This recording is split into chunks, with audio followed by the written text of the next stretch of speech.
हरे कृष्णा। राधे राधे दोस्तों। 5 नवंबर को है गोवर्धन पूजा, अन्नकूट। दिवाली के दूसरे दिन अन्नकूट की रसोई बनाई जाती है और भगवान जी को तरह तरह की मिठाई का भोग लगाया जाता है और अन्नकूट का प्रसाद सभी को बांटा जाता है। गोवर्धन पूजा की कथा आज हम आपसे शेयर करने वाले हैं। कथा इस प्रकार है। एक दिन भगवान श्री कृष्ण जी ने देखा पूरे ब्रज में तरह तरह की मिठाइयाँ और पकवान बनाए जा रहे हैं। पूछने पर पता चला कि यह सब भगवान इंद्रदेव की पूजा के लिए तैयारी कर रहे हैं।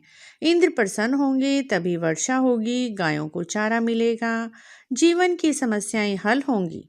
यह सुनकर भगवान श्री कृष्ण जी ने इंद्र की निंदा करते हुए कहा, उस देवता की पूजा करनी चाहिए जो प्रत्यक्ष आकर पूजा ग्रहण करे। गायों की पूजा की जानी चाहिए, गोवर्धन जी की पूजा की जानी चाहिए, उन्हीं की शक्ति की पूजा की जानी चाहिए। और जो गोवर्धन जी हैं वही वर्षा का मूल आधार है, हमें उन्हीं की पूजा करनी चाहिए।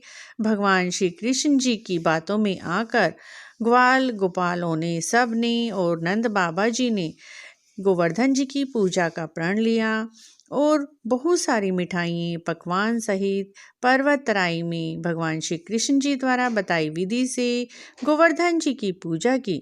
भगवान की कृपा से ब्रजवासियों द्वारा अर्पित पूजन सामग्री को गिरिराज जी ने स्वीकार किया और खूब सा आशीर्वाद दिया।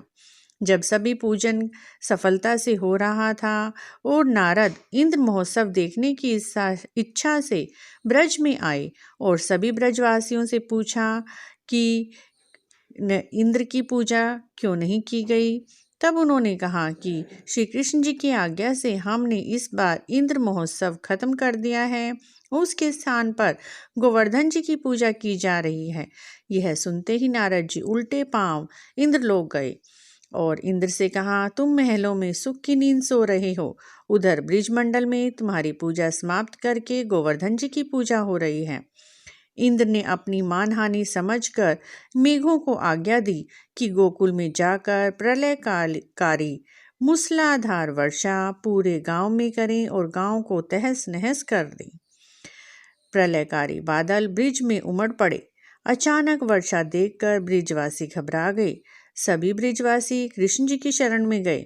भगवान इंद्र हमारी नगरी को डुबाना चाहता है, अब हम क्या करें। श्री कृष्ण जी ने सांत्वना देते हुए कहा, तुम लोग गौओं के साथ गोवर्धन जी की शरण में जाओ, वही तुम्हारी रक्षा करेंगे। इस तरह समस्त ग्वाल बाल गोवर्धन जी की तराई में पहुंच गए।